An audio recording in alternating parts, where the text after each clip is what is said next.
Hello friends, मैं अंजलि स्वागत करती हूँ आप सबका बीइंग शिक्षक के इस यूट्यूब प्लेटफॉर्म पे। आज का हमारा topic chemistry in everyday life एक ऐसा चैप्टर है जो हमारे जीवन में बहुत महत्वपूर्ण रखता है, चाहे वो केमिकल्स की दुनिया का हो, चाहे हमारे डेली लाइफ की दुनिया।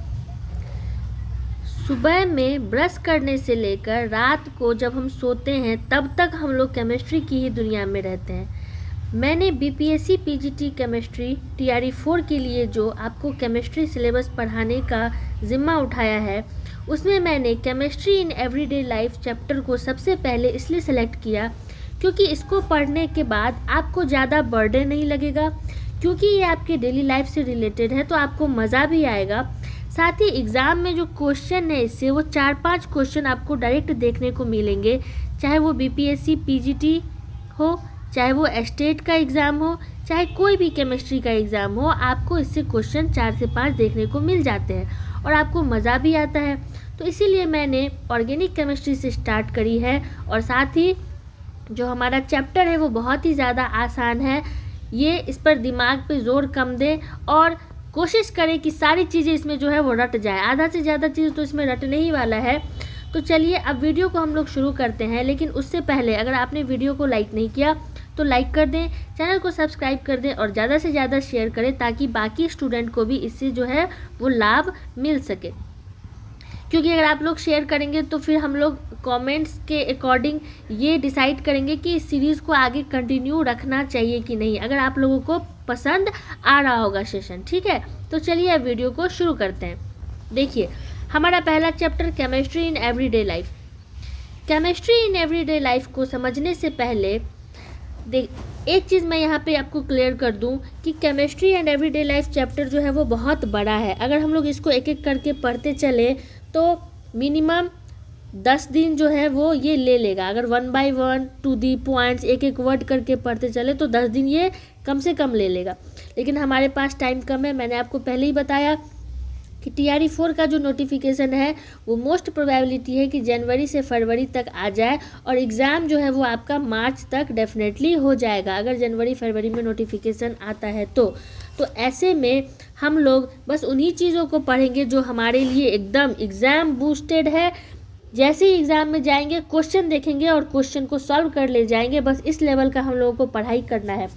तो चूँकि ये केमिस्ट्री इन एवरीडे लाइफ बहुत बड़ा चैप्टर है तो इसको मैं 2 पार्ट में आपको पढ़ाऊंगी। 2 पार्ट नहीं, एक्चुअली 3 पार्ट।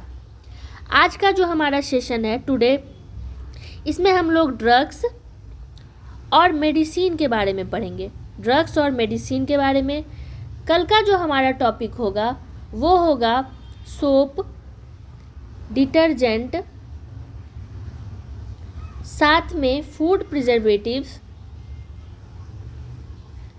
फूड प्रिजर्वेटिव आप लोग जानते होंगे कि खाना को बचाने के लिए जो बहुत ज़्यादा यूज़ किया जाता है, केमिकल्स हो चाहे वो घरेलू नुस्खे हो, उसके बारे में। सोप डिटर्जेंट के बारे में भी क्वेश्चन खूब पूछता है, इस बार भी स्टेट में पूछा था, तो इसके बारे में हम लोग पार्ट 2 में पढ़ेंगे, जिसकी वीडियो जो है आपको कल इसी टाइम पे देखने को मिल जाएगी। ये कल का हमारा सेशन रहेगा पार्ट 2 का और ये आज का।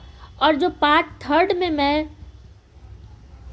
क्लास लूँगी वो रहेगा आपका बीपीएससी पीजीटी स्टेट केमिस्ट्री का जो एग्जाम्पलर है एनसीईआरटी केमिस्ट्री एग्जाम्पलर एनसीईआरटी का। इस पे बेस्ड जितने भी क्वेश्चन है उस क्वेश्चन को मैं सॉल्व करने की कोशिश करूँगी आपके सामने विथ एक्सप्लेनेशन। तो अभी हमारे चैनल के साथ आप लोग जुड़ जाएं, क्योंकि आप लोगों को मैं यकीन के साथ कह रही हूँ कि अगर आप लोग अभी से लेकर टीआरई 4 तक हमारे साथ जुड़े रहेंगे तो आपके जो बीपीएससी में 80 मार्क्स के क्वेश्चन पूछे जाएंगे उसमें आप मैक्सिमम मार्क्स अपने जो है वो स्कोर कर लेंगे। तो कॉपी निकाल लीजिए, पेन निकाल लीजिए, कान में ईयरफोन लगा लीजिए और बैठकर मेरी बात सुनते रहिए और साथ ही साथ नोट डाउन भी करते रहिए। तो चलिए स्टार्ट करते हैं। देखिए, हमारा जो सबसे पहला टॉपिक है ड्रग्स एंड मेडिसिन। तो ड्रग्स एंड मेडिसिन को पढ़ने से पहले सबसे पहले हम लोग इसके बेसिक डिफरेंस को जानेंगे कि ड्रग्स एंड मेडिसिन एक्चुअली होता क्या है। क्या ये दोनों एक ही हैं या ये दोनों अलग अलग हैं? अगर अलग अलग हैं तो किस आधार पर अलग अलग हैं, है ना। इन सारे टॉपिक को आज हम लोग कवर करेंगे ड्रग्स एंड मेडिसिन से रिलेटेड। तो देखिए, सबसे पहले हम लोग बात करेंगे ड्रग्स की, कि ड्रग्स जो है वो एक्चुअली होता क्या है। तो ड्रग्स जो है ये मेडिसिन नहीं होता। ड्रग्स क्या है, ये कोई मेडिसिन नहीं है। ड्रग्स आप लोग नोट डाउन करते चलिएगा, मेडिसिन नहीं है, ठीक है। ड्रग्स और मेडिसिन एक जैसे नहीं होते। ड्रग्स एक केमिकल होता है जो हमारे शरीर पर बायोलॉजिकली इफ़ेक्ट छोड़ता है, बायोलॉजिकली इफ़ेक्ट करता है, यानी कि जैविक प्रभाव छोड़ता है हमारे बॉडी पे, जैविक प्रभाव। यानी कि ड्रग्स इलाज के लिए हो भी सकता है और नहीं भी हो सकता है। मैं अगर जितनी बातें बोल रही हूँ अगर मैं उतना लिखने लग जाऊँगी तो क्लास बहुत लंबा चला जाएगा, इसलिए आप लोग मेरी बातों को नोट डाउन करते चलें। ड्रग्स जो है वो इलाज के लिए हो भी सकता है और नहीं भी हो सकता है, या ये एक गैर चिकित्सीय पदार्थ होता है, जैसे कोई नशा वाला पदार्थ। आप लोग अगर हिंदी मूवी देखते होंगे तो आप लोगों ने इस ड्रग्स का नाम बहुत सुना होगा, जैसे कोकीन, हीरोइन, है ना, हीरोइन बोलते हैं या हेरोइन बोलते हैं, वो I don't know, I think heroine ही बोलते हैं इसको, है ना, हेरोइन। इसका नाम आपने बेहतरीन तरीके से खूब सुना होगा फिल्मों में और जानते भी होंगे if you are chemistry PGT student. तो कोकीन और हेरोइन ये एक ऐसे पदार्थ होते हैं जिसका अगर हम लोग ज़्यादा सेवन करते हैं, अगर कोई इंसान ज़्यादा सेवन करे तो ये हमारे शरीर पर बायोलॉजिकली प्रभाव छोड़ता है ना, हमारे तंत्रिका तंत्र यानी कि नर्वस सिस्टम को हमारा बेकार कर देता है। बॉडी में डिफरेंट तरह के जो प्रॉब्लम्स हैं वो होना स्टार्ट हो जाते हैं। वहीं पे अगर हम मेडिसिन की बात करें तो मेडिसिन क्या है, एक विशेष रूप से तैयार किया गया और प्रमाणित ड्रग है। ये भी ड्रग की ही श्रेणी में आता है, ऐसा नहीं है कि मेडिसिन ड्रग नहीं है, मेडिसिन ड्रग है। सारे मेडिसिन जो है वो ड्रग हैं, लेकिन सारा ड्रग मेडिसिन नहीं है। आई होप कि आपको ये बात क्लियर हो गई होगी। तो मेडिसिन क्या है, एक प्रमाणित ड्रग है, ठीक है। इसमें निश्चित कंपोजिशन में केमिकल्स मिले होते हैं, और केवल ड्रग ही नहीं होता है, इसमें विशेष प्रकार के रसायन भी मिले होते हैं जो आपके बॉडी पे डायरेक्ट इफ़ेक्ट नहीं करता। ये आपके बॉडी में जो बीमारियां हैं उसके कारण पे जाके इफ़ेक्ट करता है और आपको लंबे समय तक इससे छुटकारा दिला देता है। तो मेडिसिन क्या है, एक प्रमाणित ड्रग है। इसमें कंपोजिशन निश्चित मात्रा में लिए जाते हैं और ये आपके बीमारियों के निदान, रोकथाम या उपचार के लिए उपयोग किया जाता है। आई होप कि आपको मेडिसिन और ड्रग का जो बेसिक डिफरेंस है वो समझ में आ गया होगा कि ड्रग्स मेडिसिन नहीं है, जबकि मेडिसिन क्या है, एक ड्रग होता है, लेकिन प्रमाणित ड्रग है गवर्नमेंट के द्वारा, केमिस्ट के द्वारा। ये हमारे शरीर पर बायोलॉजिकली इफ़ेक्ट छोड़ता है, जबकि मेडिसिन हमारे शरीर पर कोई बायोलॉजिकली इफ़ेक्ट नहीं छोड़ता, जबकि ये बीमारी के कारणों पर जाकर इफ़ेक्ट करता है और उसे छुटकारा दिलाता है। एज एग्जाम्पल आप कोकीन और हेरोइन देख सकते हैं। यहाँ पे तो बहुत सारे दवा है ना, पैरासीटामोल है, एग्जाम्पल अगर हम ले तो ढेरों दवाइयाँ हैं, पैरासीटामोल है, कारपोल है, डिस्प्रिन है, उसके बाद से सेरिडॉन है। ये सारी जो दवाइयाँ हैं एक निश्चित कंपोजिशन में, केमिकल्स इसमें भी मिले हुए हैं, लेकिन एक निश्चित कंपोजिशन में ये हमारे शरीर के बीमारियों को ठीक करता है। आई होप कि आपको समझ में आ गया होगा। एक पॉइंट मैं यहाँ पे लिख दूँगी कि सारे मेडिसिन जो हैं वो ड्रग हैं, लेकिन सारे ड्रग जो हैं वो मेडिसिन नहीं होते हैं। आई होप कि आपको ये समझ आ गया होगा। चलिए अब हम लोग नेक्स्ट पार्ट पे चलते हैं। यहाँ पर एनसीईआरटी में जो फर्स्ट पेज है इसका, जिसमें ड्रग्स के बारे में लिखा हुआ है, कभी कभी ये भी पूछ देता है कि ड्रग्स का मॉलिक्यूलर मास कितना है। तो ड्रग्स का मॉलिक्यूलर मास बहुत कम होता है, जस्ट लाइक 100 to 500 यूनिट, 100 से 500 यू के बराबर इसका मॉलिक्यूलर मास है, ठीक है। ये एक ऐसा सब्सटेंस है जो हमारे बॉडी के मैक्रो मॉलिक्यूल्स पे टारगेट करता है। बॉडी में मैक्रो मॉलिक्यूल्स और माइक्रो मॉलिक्यूल्स होते हैं, तो ये माइक्रो पे नहीं मैक्रो मॉलिक्यूल्स पे काम करता है और हमारे शरीर में बायोलॉजिकली रिस्पॉन्सिबल होता है किसी भी तरह के नुकसान के लिए। और जब यही बायोलॉजिकल रिस्पॉन्स यानी कि ड्रग थेराप्यूटिक मतलब चिकित्सीय, मतलब थेराप्यूटिक मतलब चिकित्सीय, चिकित्सीय और यूज़फुल हो जाता है तो उसको क्या बोलते हैं, मेडिसिन बोलते हैं। ठीक है, आप लोग इसको लाइन बाय लाइन पढ़ लेना, मैं लाइन बाय लाइन पढ़ने बैठूंगी तो बहुत ज़्यादा टाइम लग जाएगा। ठीक है, अब देखिए क्लासिफिकेशन ऑफ ड्रग्स क्या है। on the basis of pharmaceutical effect, on the basis of drug action, on the basis of chemical structure, on the basis of molecular targets। इसे भी आप लोग लाइन बाय लाइन पढ़ लेना, मैं पूरा नहीं पढ़ सकती क्योंकि हमारे पास टाइम बहुत कम है। क्योंकि मैं ऑनलाइन क्लास ले रही हूँ तो ऑनलाइन में बहुत सारी चीज़ें बहुत कम टाइम में पढ़ानी पड़ती है और हम लोग बस उन्हीं चीज़ों को टारगेट कर रहे हैं जिससे एग्जाम में डायरेक्ट क्वेश्चन पूछा जाता है। चलिए, एक चीज़ यहाँ पे मैं बताना चाहूँगी आपको कि एंजाइम एंड ड्रग के बीच में क्या रिलेशन होता है।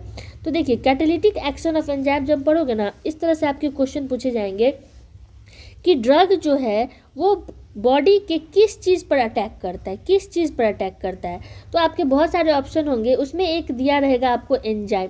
तो यहाँ पे क्लियरली दिख रहा है हमें कि ड्रग जो है हमारे बॉडी के एंजाइम पे इफ़ेक्ट करता है। वो बाद की बात है कि आपके इफ़ेक्ट करेगा तो ड्रग जो है वो हमारे एंजाइम पे अटैक करता है, वो बात की बात है कि ये बढ़ाएगा या घटाएगा हमारे बॉडी के फंक्शन को। आई होप कि आपको ये भी क्लियर हो गया होगा।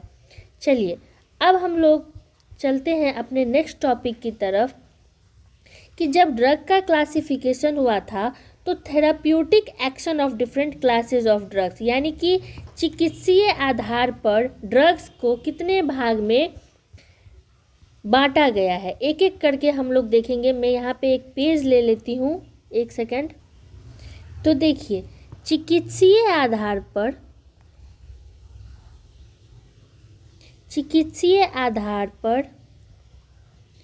ड्रग्स को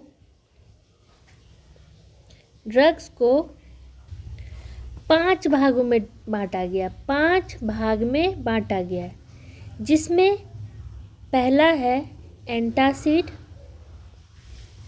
एंटासिड्स, दूसरा है एंटीहिस्टामिन्स, तीसरा है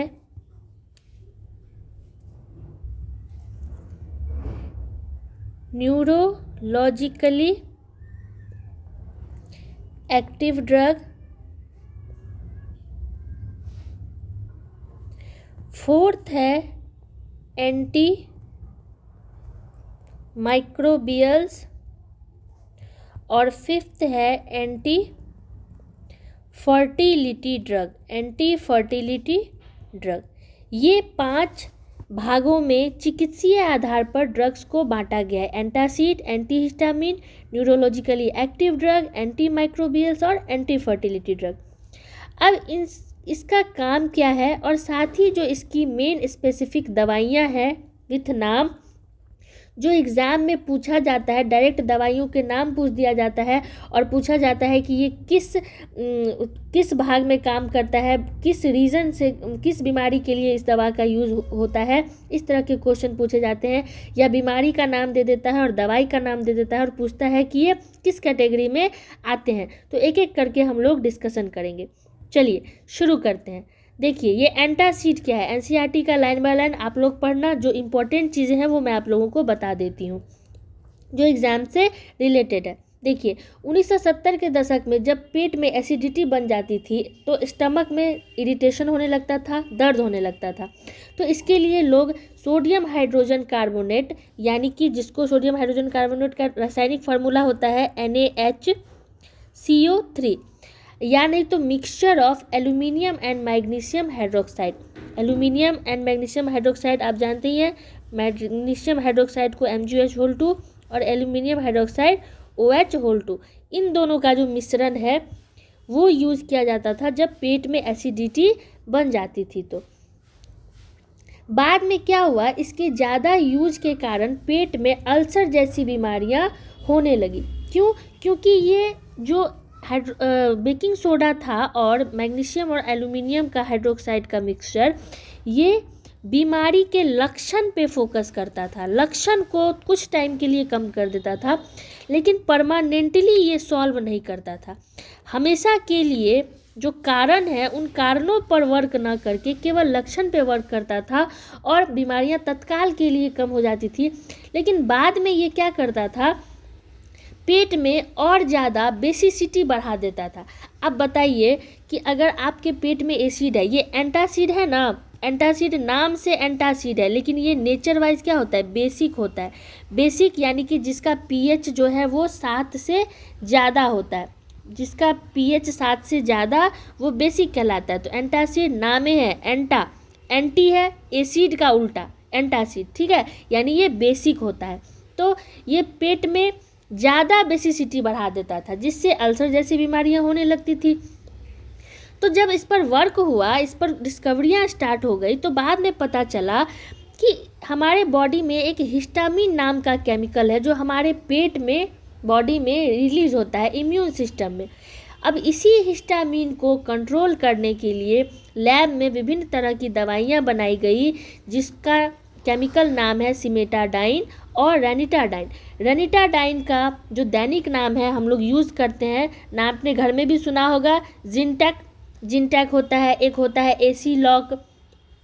ये सब क्या होता है, हमारे पेट में जब एसिड ज़्यादा बन जाते हैं तो हमारे पेट के एसिड को कंट्रोल करके उसे बेसिक बनाने की कोशिश करता है। तो सिमेटाडाइन, रेनिटाडाइन ये सारे क्या है, एक एंटासिड दवाइयाँ हैं। आपको पूछ देगा एग्जाम में कि सिमेटाडाइन किस कैटेगरी की दवा है, तो आप उसमें आपको दे देगा एनाल्जेसिक, एंटासिड, न्यूरोलॉजिकली, तो आप उसमें मारोगे एंटासिड। आई होप कि आपको ये भी क्लियर हो गया होगा। अब देखिए ये एंटी हिस्टामिन क्या है। एंटी हिस्टामिन, हिस्टामिन जब बहुत ज़्यादा हमारे बॉडी में प्रोड्यूस हो जाता है तो हमें क्या आने लगती है, छींक आने लगती है, छींक आती है, एलर्जी हो जाता है ना, क्योंकि ये हमारे ब्रोंकाई के मसल्स के साथ रिएक्ट कर लेता है। इस केस में क्या होता है कि ब्लड वेसल जो है वो बहुत ज़्यादा डिस्टर्ब हो जाते हैं। इसलिए हिस्टामिन जो है वो रिस्पॉन्सिबल है नसल कॉन्गेशन के लिए, और ये एसोसिएट होता है कॉमन कोल्ड और एलर्जेटिक रिस्पॉन्स के लिए। कॉमन कोल्ड जो खांसी सर्दी हो जाती है हमें, उसके लिए, ठीक है। अर्थात एंटीहिस्टामिन ऐसा ड्रग होता है जो हिस्टामिन के इफ़ेक्ट को क्या कर देता है, या तो कम कर देता है या साफ ही ख़त्म कर देता है। सिंथेटिक ड्रग, अगर हम एंटीहिस्टामिन की बात करें तो यहाँ पे आपके एनसीईआरटी में लिखा हुआ है, ये जो एनसीईआरटी में ड्रग्स के नाम लिखे गए हैं ये आप लोग टिप पर याद करो, मेरे साथ बोलो इसमें। ब्रोमफेनाइरामीन ये क्या है, डिमटैप है, और टरफेनाडाइन ये क्या है, सेल्डेन है। सेल्डेन भी ये जो क्वेश्चन है सेल्डेन, ये पूछा गया है टीआरई के एग्जाम में, आप लोग चाहे तो देख सकते हैं, अदरवाइज मैं तो करवाऊंगी ही पार्ट 3 में क्वेश्चंस की सीरीज, तो उसमें आपको पता चलेगा। ये सेल्डेन, टरफेनाडाइन, ब्रोमफेनाइरामीन ये सभी क्या है, एंटीहिस्टामिन है, और ये क्या करते हैं, इंटरफेयर करते हैं नेचुरल एक्शन में। आई होप कि आपको एंटासिड और एंटीहिस्टामिन समझ में आ गया होगा। दूसरा जो हमारा टॉपिक है, पार्ट है क्लासिफिकेशन का है, वो है न्यूरोलॉजिकली एक्टिव ड्रग। थर्ड क्या है, neurologically active. Neurologically active drug को 3 मैंने यहाँ पे पेज लिया है ताकि मैं आप लोगों को क्लियरली समझा सकूँ। ये जो न्यूरोलॉजिकली एक्टिव ड्रग है, न्यूरोलॉजिकली एक्टिव ड्रग, इसको 2 भागों में बांटा गया है। ए ट्रैंक्विलाइजर्स, ये इसको बोलते हैं एंटी डिप्रेसेंट ड्रग, ठीक है। और दूसरा है पार्ट इसका बी में एनाल्जेसिक, ठीक है, एनाल्जेसिक्स।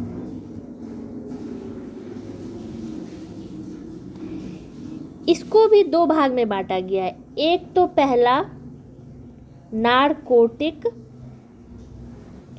और दूसरा नॉन नारकोटिक। नाम से आप लोगों को स्पष्ट हो रहा होगा कि ये किस चीज़ की दवाई है। अब हम लोग एक एक करके बात करेंगे कि न्यूरोलॉजिकली एक्टिव ड्रग एक्चुअली होता क्या। तो देखिए, न्यूरोलॉजिकली एक्टिव ड्रग जो है वो हमारे तंत्रिका तंत्र यानी कि नर्वस सिस्टम पे वर्क करता है। अब हम लोग बात करेंगे सबसे पहले ट्रैंक्विलाइजर की, जो कि एंटी डिप्रेसेंट ड्रग है।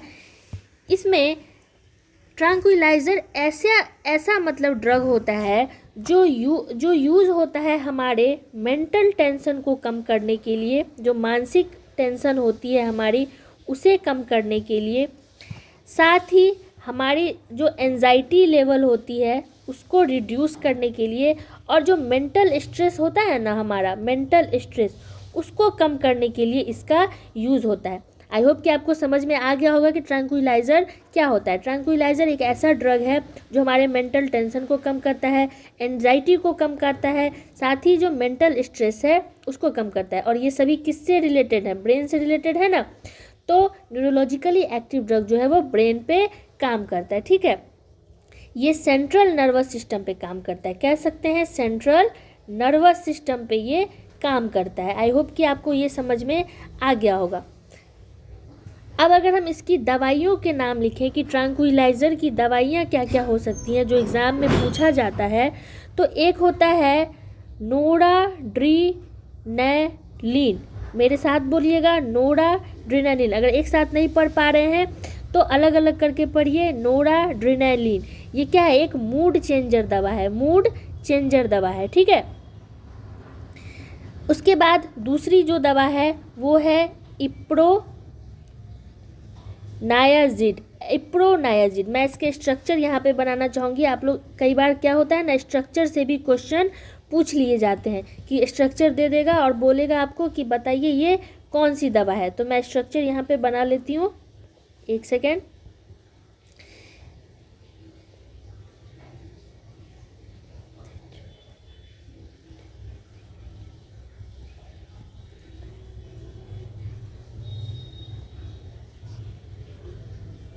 ठीक है, ये क्या है आपका? इप्रोनाइजेड है। क्या है? इप्रोनाइजेड। और थर्ड जो दवा है वो है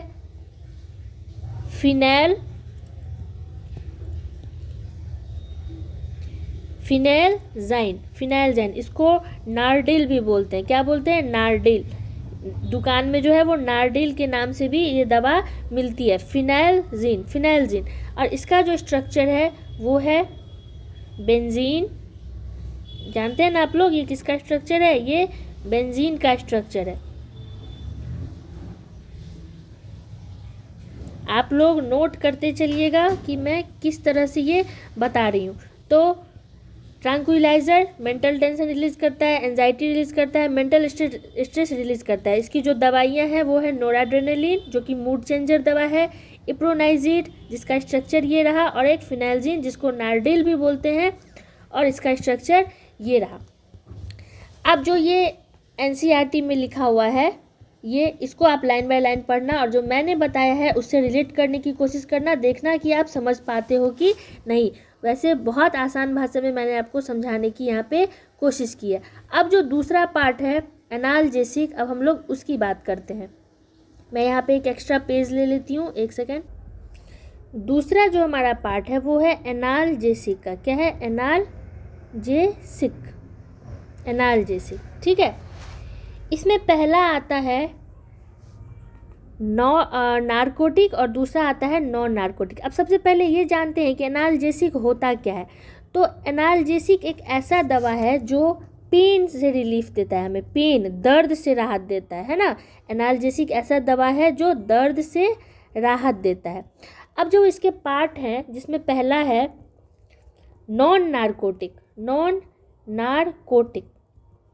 ये क्या है? ये नॉन एडिक्टिव है। नॉन एडिक्टिव यानी कि इसकी लत नहीं लगती। नॉन एडिक्टिव है। एडिक्टिव मतलब जिसकी लत लग जाए, और नॉन एडिक्टिव मतलब जिसकी लत नहीं लग जाए। जैसे एज एग्जाम्पल अगर मैं एस्पिरिन की बात करूं, एस्पिरिन जो कि एक दवा है जिसका केमिकल नेम होता है एसिटाइल सैलिसाइक्लिक एसिड। क्या नाम है इसका? एसिटाइल सैलिसाइक्लिक एसिड, एस्पिरिन का केमिकल नेम, ठीक है। ये क्या करता है ना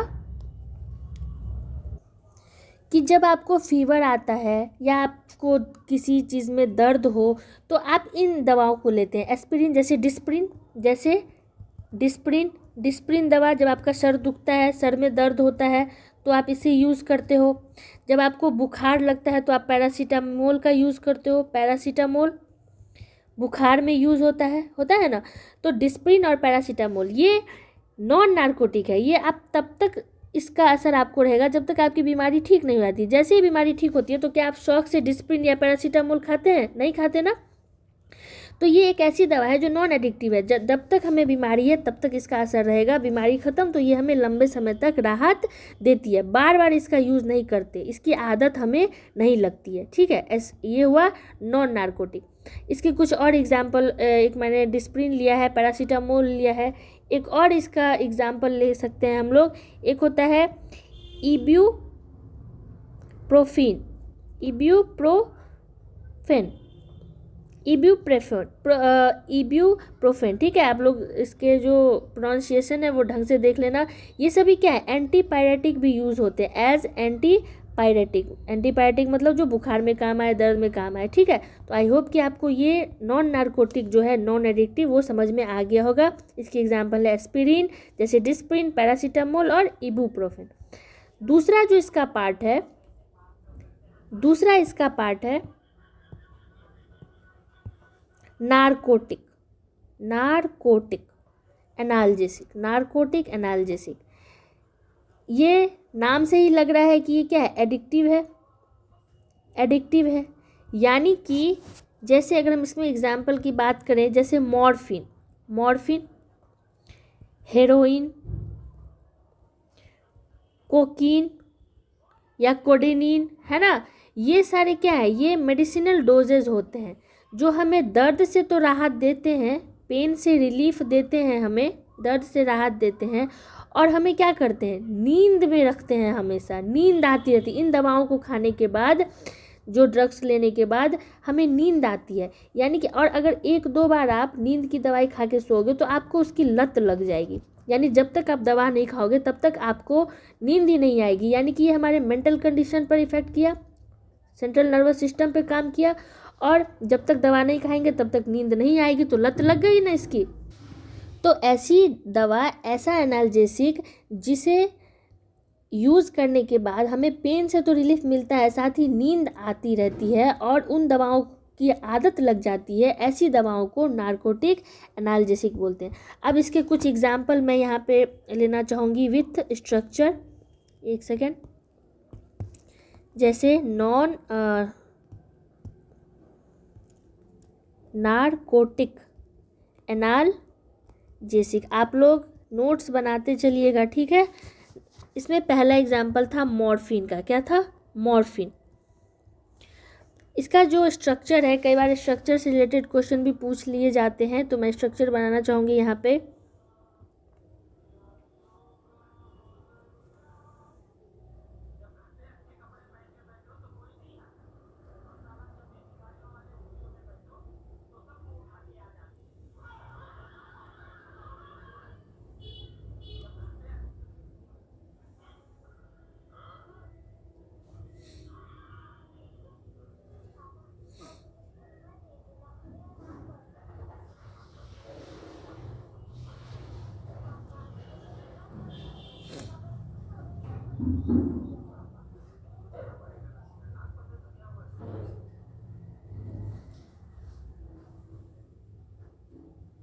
आप लोग मेरे साथ स्ट्रक्चर भी बनाते चलिएगा, दिस विल वेरी हेल्पफुल।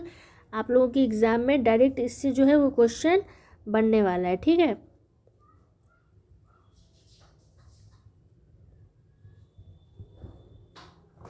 ये रहा मॉर्फिन का स्ट्रक्चर। इसी तरह से हेरोइन का भी है और इसी तरह से कोडेनिन का भी है। आई होप कि आपको ये भी समझ में आ गया होगा। नॉन न्यूरोलॉजिकली एक्टिव ड्रग, इसमें ट्रैंक्विलाइजर था, एनाल्जेसिक था। एनाल्जेसिक के 2 पार्ट, नार्कोटिक और नॉन नार्कोटिक।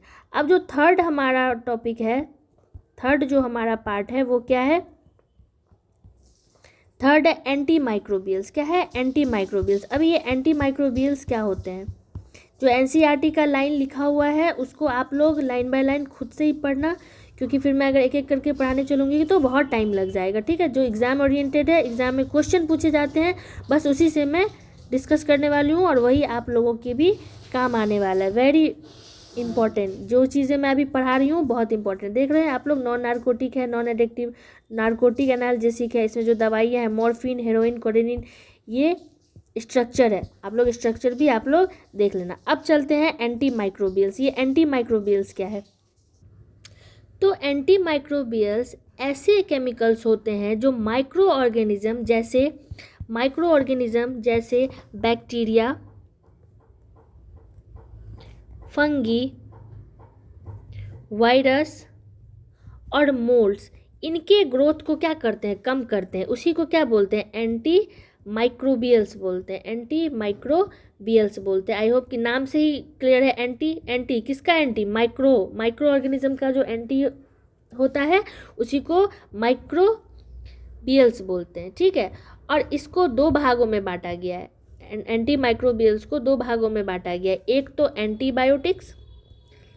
एंटीबायोटिक्स जिसमें हम लोग पेनिसिलिन पढ़ेंगे, अमीनोग्लाइकोसाइड्स पढ़ेंगे, ऑफ्लैक्सेसिन पढ़ेंगे और दूसरा है एंटीसेप्टिक एंड डिसइंफेक्टेंट्स। इसके बारे में जो क्लास होगी वो कल होगी। मैंने आपको अभी बताया कि 2 पार्ट में आएगा, जिसमें एक पार्ट आज मैं क्लियर कर रही हूँ। तो ये जो एंटी माइक्रोबियल्स है ये हमारे कल के वीडियो का पार्ट है, तो इसे मैं एक एक करके उसमें विथ सॉल्यूशन बहुत विस्तार से समझाने की का प्रयास करूँगी और आई होप कि आप लोगों को समझ में भी आ रही होगी मेरी बात। तो एंटीबायोटिक्स और एंटीसेप्टिक डिसइंफेक्टेंट, तो इसको हम लोग रहने देते हैं, इसको हम लोग कल देखेंगे। बाकी इसमें आप लोग जानती हैं डिटॉल होता है, फिर से टिंचर ऑफ आयोडीन होता है, पेनिसिलिन होता है, स्ट्रेप्टोमाइसिन, सोफ्रामाइसिन, ये सभी एंटीबायोटिक्स होते हैं। और एंटीसेप्टिक डिसइंफेक्टेंट में डेटॉल होता है ना, टिंचर ऑफ आयोडीन होता है। इन सब के बारे में हम लोग कल डिस्कशन करेंगे। 5th जो हमारा पॉइंट है वो है एंटी फर्टिलिटी ड्रग। क्या है? Anti fertility drug. 5th जो है हमारा एंटी फर्टिलिटी ड्रग, इसको हम लोग डिस्कशन कर लेते हैं अभी कि एंटी फर्टिलिटी ड्रग क्या होता है। ये एंटी फर्टिलिटी ड्रग एक्चुअली में है क्या? तो देखिए क्या है हमारा 5वां पॉइंट क्या है? Anti fertility drug. Anti fertility का मतलब समझ ही गए होंगे कि ये एक ऐसा केमिकल सब्सटेंस होता है जो प्रेगनेंसी चेक करता है और बर्थ को भी कंट्रोल करता है। उसे ही क्या बोलते हैं? एंटी फर्टिलिटी ड्रग बोलते हैं। ये जो बर्थ कंट्रोल पिल है ये मिक्सचर होता है सिंथेटिक एस्ट्रोजन, ये हार्मोन है। आप लोग जानते होंगे कि एस्ट्रोजन और प्लस प्रोजेस्टेरॉन है ना। एस्ट्रोजन और प्रोजेस्टेरॉन का मिक्सचर होता है बर्थ कंट्रोल पिल। तो इसकी जो कुछ इंपॉर्टेंट दवाइयाँ हैं, ये दोनों हार्मोन्स है ना, हार्मोन्स के मिक्सचर से ही ये दवाई बनती है बर्थ कंट्रोल पिल। तो इसके जो कुछ एग्जाम्पल हैं जो एग्ज़ाम में पूछे जाते हैं, जैसे एक होता है नोरेथिंड्रोन, मेरे साथ बोलिएगा, नोरेथिंड्रोन पहला, और दूसरा इथाइनाइलेस्ट्रेडियोल।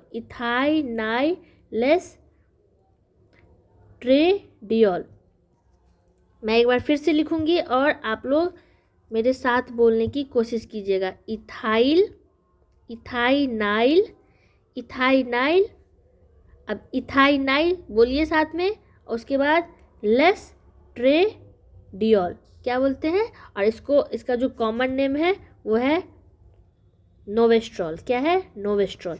तो ये 2 इम्पॉर्टेंट दवाइयाँ हैं। इसका जो स्ट्रक्चर होगा नोरेथिंड्रोन का, ये यहाँ पे दिया होगा आपके, इसमें देख सकते हैं आप लोग, इसमें दिया होगा एंटी माइक्रोबियल्स का जो ये है एंटीबायोटिक्स। इसमें इसको तो हम लोग कल पढ़ेंगे। ये सल्फा पायराडीन, सल्फानाइलामाइड, ये सब हम लोग कल पढ़ेंगे जब हम लोग एंटीबायोटिक्स पढ़ेंगे तब। अभी हम लोग बात कर रहे हैं एंटी फर्टिलिटी ड्रग की। तो देखिए कि नोरेथिंड्रोन का स्ट्रक्चर ये दिया हुआ है और इथाइनाइलेस्ट्रेडियोल का स्ट्रक्चर ये दिया हुआ है। अब इसको लाइन बाय लाइन पढ़ने की जिम्मेदारी आपकी है। और अगर कुछ डाउट होगा, कोई भी प्रॉब्लम आएगी तो मुझे कमेंट्स में बताना, फिर मैं आपको उस चीज़ को भी कवर करने की सॉल्यूशन उसके ढूंढने की कोशिश करूँगी और आपका हेल्प डेफिनेटली करूँगी। तो आई होप कि आपको एंटी फर्टिलिटी ड्रग भी समझ में आ गया होगा। तो ये था हमारा आज का क्लास जो केमिस्ट्री इन एवरीडे लाइफ से रिलेटेड है, पार्ट 1। पार्ट 2 वीडियो कल आएगी जिसमें हम लोग सोप, डिटर्जेंट और साथ में जो फूड प्रिजर्वेटिव है उसका डिस्कशन करेंगे विथ एग्जाम्पल। और इसका जो थर्ड पार्ट आएगा वो होगा केवल क्वेश्चन का, जिसमें बीपीएससी, पीजीटी, टीआरई 4, उसके बाद से जितने भी टीआरई में क्वेश्चन पूछे गए हैं पीजीटी में चाहे स्टेट में, उन सब का डिस्कशन एक साथ होगा विथ एनसीईआरटी का एग्जाम्पलर। तो आप लोग बने रहे हमारे साथ। वीडियो अगर पसंद आया हो तो वीडियो को लाइक कर दे, चैनल को सब्सक्राइब कर दे, साथ ही साथ इस वीडियो को ज़्यादा शेयर करें ताकि और भी बच्चे जो हैं इससे लाभान्वित हो सके। Thank you.